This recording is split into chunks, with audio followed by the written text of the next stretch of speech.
काग बोल काग राम कब आई है, कंवरी के जो पड़िया के भाग कब जसाई है। गंगा के जलवा तोरो भर भर के ले आवे दी, अपना रघुनंदन जी के रहिया निहारे दी। गंगा के जलवा तोरो भर भर के ले आवे दी, अपना रघुनंदन जी के रहिया निहारे दी। बोल काग राम कब आई है, कंवरी के जो पड़िया के भाग कब जसाई है। कंवरी के जो पड़िया के भाग कब जसाई है। भगिया के फुलवा तोरो लोरी के ले आवे, अपना रघुनंदन जी के रहिया निहारे दी। अपना रघुनंदन जी के रहिया निहारे दी। बोल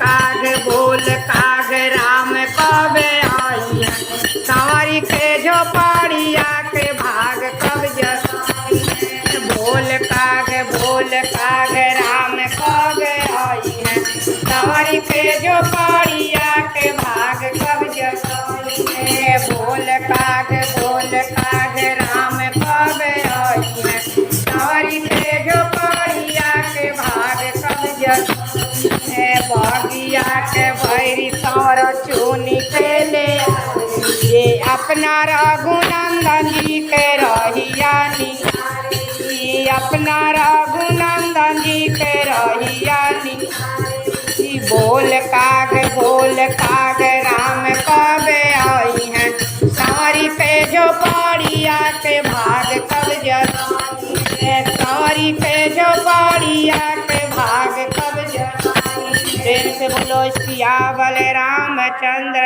की। बड़ा दूर नगरी, बड़ा दूर नगरी, बड़ा दूर नगरी, बड़ा दूर नगरी। कैसे आइए कन्हाई बड़ा दूर नगरी, कैसे कन्हाई बड़ा दूर नगरी।